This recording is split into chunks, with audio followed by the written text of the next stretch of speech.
ونصلي ونسلم على رسوله الكريم أما بعد فأعوذ بالله من الشيطان الرجيم بسم الله الرحمن الرحيم فلما قضى موسى الأجل وسار بأهله آنس من جانب الطور نارا قال لأهله امكثوا إني آنست نارا لعلي آتيكم منها بخبر أو جذوة من النار لعلكم تصطلون فلما أتاها نودي من شاطئ الوادي الأيمن في البقعة المباركة من الشجرة أن يا موسى إني أنا الله رب العالمين وأن ألق عصاك فلما رآها تهتز كأنها جاءت ولا مدبرا ولم يعقب يا موسى أقبل ولا تخف إنك من الآمنين صدق الله العظيم.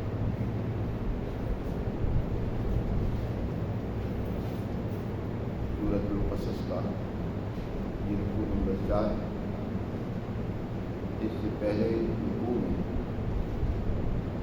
اللہ سبحانہ وتعالی نے موسیٰ علیہ السلام کی زندگی کی اس واقعے کو بیان فرمایا ہے کہ جب وہ مصر سے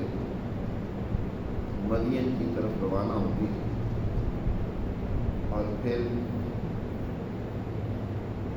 مدین کے کنویں پر دو بچیوں کے جانوروں کو مویشیوں کو پانی پلایا، اس کے نتیجے میں ان بچیوں کے والد موسیٰ علیہ السلام کو ان کی اس عمل کا بدلہ دینے کے لیے اپنے ہاں مہمان بنایا. اتفاق سے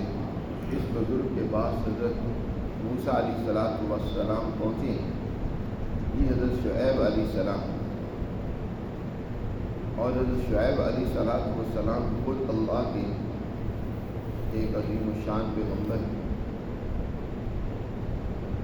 اور حضرت ابراہیم علیہ السلام کی نسل سے اور حضرت ابراہیم علیہ السلام وہ تبرکات اس کے امین. مثلا وہی لاٹھی جو حضرت شعیب علیہ السلام سے بعد میں موسیٰ علیہ السلام کو ملی، جس کا تذکرہ آگے آ رہا ہے، یہ وہ در حقیقت لاٹھی ہے جو حضرت ابراہیم علیہ السلام سے چلی آ رہی ہے اور شعیب علیہ السلام کے پاس موجود تھی. اس کے علاوہ دیگر بھی تبرکات تھے جو حضرت موسیٰ علیہ السلام تک پہنچے اور بنی اسرائیل کی جدوجہد اس کے بارے میں جو تفصیل اور اس حوالے سے جو رہنمائی شعیب علیہ السلام سے موسیٰ علیہ السلام کو ملی، اس سے پہلے وہ انہیں اپنی قوم کے اندر بھی اس طرح کی تعلیمات کا علم نہیں تھا، کیونکہ بنی اسرائیل مسلسل غلامی میں رہنے کی وجہ سے وہ اپنے آباء و اجداد کی تعلیمات کو چھوڑ چکے، بس اعتقاد کی حد تک ان کو مانتے تھے، ورنہ عمل ان کے خلاف زندگی. اس لیے وہ تعلیمات ان کے ہاں اس طرح موجود نہیں تھی جس طرح حضرت شعیب علیہ السلام کو جانتے ہیں. کسی بھی نبی کی تعلیم و تربیت کے لیے اللہ سبحانہ و تعالیٰ اس کو کچھ ایسے مواقع فراہم کرتے ہیں جس سے در حقیقت اس سے جو کام لینا ہوتا ہے، مثلا انقلاب برپا کروانا ہوتا ہے، اس کے لیے اس کو تیار کیا جاتا ہے. موسیٰ علیہ السلام کو بھی اللہ نے اس ایک عظیم الشان کام کے لیے تیار کیا. اولاً تو ولادت تو بنی اسرائیل میں ہوئی، لیکن ان کی نشو و نما اور ان کی جسمانی ساخت وہ پروان چڑھتی ہے فرعون کے گھر پر. اس میں ایک حکمت تو یہ تھی کہ بنی اسرائیل جو اس وقت مالی اعتبار سے انتہائی کمزور اور کشم پرسی کی زندگی گزار رہے تھے، ان کے یہاں موسیٰ علیہ السلام رہتے تو یقیناً ان کی جسامت میں کمزوری ہوئی، جبکہ پیغمبر کو ایک مضبوط انسان ہونا چاہیے، اس کا جسم بھی اچھی طرح طاقتور ہو۔ تو حضرت موسیٰ علیہ السلام کی جسمانی نشو و نما کے لیے اللہ نے فرعون کے گھر کو پہنچایا کہ وہاں ہر طرح کی نعمتیں اور کھانے پینے کی وافر چیزیں موجود ہیں۔ اس لیے موسیٰ علیہ السلام انتہائی صحت مند، تن و من اور طاقتور انسان تھے کہ ایک ہی مکے سے ایک آدمی کا خاتمہ ہو گیا۔ اور دوسرا یہ بھی مقصد تھا کہ فرعون کے دیوانوں میں انقلاب برپا کرنا ہے، تو ضروری ہے کہ اس ماحول میں رہ کر اچھی طرح اس کا مشاہدہ کریں کہ فرعونی ان کی قانون سازی کی کیا صورتحال ہے، ان کی ظلم و زیادتی اور بدماشیوں کا کیا طریقہ کار ہے، ان کے دل سے اس سارے سسٹم کا روب نکل جائے، بلکہ اس کی خامیاں اور کمزوریاں موسیٰ علیہ السلام پر واضح ہو جائیں۔ جب حضرت موسیٰ علیہ السلام نے 30 سال مصر میں گزارے اور وہ مصر کے اندر واقع ہونے والے ظلم، بربریت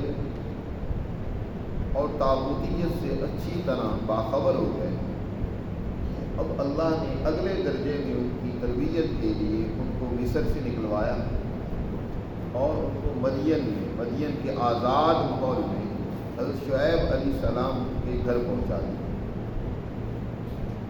اب شعیب علیہ السلام ایک خود جلیل القدر اللہ کے پیغمبر ہیں، پہلے انبیاء کی تعلیمات کے وارث ہیں، اس سلسلے کو اچھی طرح جانتے ہیں، سلسلہ اسرائیلی کو بھی اچھی طرح جانتے ہیں۔ ایک تو ان سے تعلیم و تربیت مزید حاصل کی، اور دوسرا بکریوں کے ذریعے سے بکریاں چرانے کا جو ایک معاہدہ ہوا، جس کا گزشتہ درس میں تفصیل سے ذکر ہوا کہ شعیب علیہ السلام نے کہا کہ تم میرے پاس 10 سال تک رہو اور میں اپنی ایک بیٹی کی شادی تم سے کرتا ہوں، اس کے بدلے میں شرط یہ ہے کہ تم 10 سال تک 8 سال تک تو تم پر لازم ہوگا اور 2 سال تمہاری طرف سے ایک احسان و تبرع ہوگا کہ تم 10 سال تک اس طریقے سے ہماری بکریاں اور جانور چراؤ۔ اب یہ جو بکریوں کو چرانے کا معاہدہ بھی تھا، یہ بھی در حقیقت موسیٰ علیہ السلام کی تربیت کے لیے، یہی وجہ ہے کہ نبی کریم صلی اللہ علیہ وسلم نے فرمایا کہ کوئی بھی پیغمبر ایسا نہیں آیا جس نے بکریاں نہ چرائیں۔ حضور سے پوچھا گیا کیا آپ نے بھی بکریاں چرائیں؟ تو آپ صلی اللہ علیہ وسلم نے ارشاد فرمایا ہاں، میں نے بھی چند قراری پر قریش مکہ کی بکریاں چرائیں، چند سونے کے سکے پر میں نے ان کی بکریوں کو چرایا ہے۔ بکریاں ایک ایسا جانور ہے جو انتہائی نازک اور پھرتیلا ہے، ایک تو اس کو اپنے ریوڑ کے ساتھ مجتمع رکھنا، جوڑے رکھنا، یہ بڑی ایک حکمت عملی چاہتا ہے، کیونکہ بکری وہ اپنے ریوڑ سے ادھر دائیں بائیں نکلنے کی بڑی پھرتیلی ہے، بڑی تیزی دکھاتی ہے، اور پھر اس میں یہ ایک عجیب صورتحال ہے کہ اگر ایک بکری کسی ایک جانب جائے گی اور آگے چاہے کھائی ہو، چاہے آگے کنواں ہو، ہلاکت ہو، تو ساری بکریاں اس کے پیچھے چھلانگ لگا دیں، یہ نہیں دیکھیں گی کہ وہ پہلی جانے والی بکری تو ہلاک ہو چکی ہے، ایک پہاڑ سے مثلا بکری نے ایک نے چھلانگ لگائی، دوسرے بھی اس کے پیچھے چھلانگ لگا دی. اسی سے تو مشہور ہے نا بھیڑ چال. یہ جو بھیڑ چال ہوتی ہے، بھیڑ یعنی بھیڑ کی جو چال ہوتی ہے، اس کو یہ نہیں معلوم کہ یہ جو میں کام کر رہی ہوں اس میں میری ہلاکت ہے یا یہ میرے لیے فائدے مند ہے. بس ایک کے پیچھے ساری چل پڑتی ہے. اس لیے ان کے اوپر ہر وقت ڈنڈا لٹکا کے رکھنا پڑتا ہے، لیکن نازک بھی ہے کہ اگر آپ اس کو ذرا سا ماریں گے تو اس کی جان پہ بن آئے گی، اس کے لیے ہلاکت کا سبب بھی بن سکتی ہے. بنسبت بکری کے جو بھینس ہے، گائے ہے، اونٹ ہے، وہ ذرا طاقتور جانور ہوتا ہے، اس کو ڈنڈے آپ مار بھی دیں تو برداشت کر لیتا ہے. لیکن بکری آپ کے زور کا ڈنڈا برداشت نہیں کر سکے گی، اسے تو صرف ڈرانا ہوتا ہے. تو اس سے ایک گویا کی تربیت لی جاتی ہے کہ ایک پیغمبر کے لیے اپنی امت اور عوام جس میں جہالت گھول کر بھری ہوتی ہے، ظاہر پیغمبر آتے ہی اس وقت ہے جب قوم میں عوام میں جہالت پیدا ہوتی ہے، بد اخلاقی پیدا ہوتی ہے، بہت زیادہ بے راہ روی پیدا ہوتی ہے. تو اب وہ عوام جو کبھی ادھر کو پھدکیں گے، کبھی دوسری طرف جائیں گے، کبھی کوئی جہالت کا رویہ اختیار کریں گے، کبھی کسی بد اخلاقی کا مظاہرہ کریں گے، تو اب ان کو جوڑنا، ان میں اجتماعیت پیدا کرنا، ان کے اندر شعور پیدا کرنا، جنہیں اپنے نفع نقصان کا بھی علم نہیں ہے، جذبات ہوتے ہیں تو ان کو جوڑے رکھنا، ان کی کڑوی تلخی باتوں کو برداشت کرنا، یہ بڑے حوصلے اور صبر کی بات ہوتی ہے. پیغمبر کو پہلے عملاً اس کی گویا تربیت دی جاتی ہے کہ اپنے اندر اس کے برداشت پیدا ہو. اس لیے بکریوں کو چرانا انبیاء علیہ السلام کا یہ اسوہ رہا ہے، طریقہ کار رہا ہے. تو موسیٰ علیہ السلام نے یہاں 10 سال تک اس طریقے سے تربیت کی.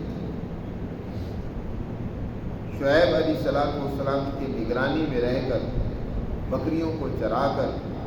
جب ان کی ایک تکمیل ہو گئی تعلیم و تربیت کے حوالے سے، یعنی عمر ان کی 40 سال ہوگی. 40 سال کا عرصہ وہ ہوتا ہے عمر کا جس میں انسان عقل اور اعضاء کے اعتبار سے کامل اور بالغ ہو جاتا ہے، کامل درجے کا بلوغ اسے حاصل ہو جاتا ہے. یہی وجہ ہے کہ انبیاء پر نبوت 40 سال کے بعد ہی ان کو دی جاتی ہے. انبیاء کو جو نبوت ملی ہے عموماً وہ 40 سال کے بعد خود نبی پاک صلی اللہ علیہ وسلم پر جو پہلی وحی نازل ہوئی وہ 40 سال کے بعد. موسیٰ علیہ السلام بھی اس طریقے سے 40 سال مکمل ہوئے. اب وہ وقت آیا کہ ان کو اللہ کی طرف سے منصب نبوت پر فائز کر کے فرعون اور اس کے حواریوں اور درباریوں کو سمجھانے کے لیے ان کی ذمہ داری مقرر کی اور اپنی قوم کی آزادی کے لیے ان پر یہ ذمہ داری ڈالی. چنانچہ اس رکوع میں اگلی اس ذمہ داری کا قرآن نے تذکرہ کیا ہے کہ کس طریقے سے موسیٰ علیہ السلام پر یہ ذمہ داری ڈالی گئی اور یہ واقعہ کس طرح پیش آیا وحی کا اور ان کو پیغمبر بنانے کا اور پھر ان پر یہ ذمہ داری ڈالنے کا. اس کی تفصیلات انشاءاللہ کل درس میں بیان کریں گے. اللہ نے سمجھ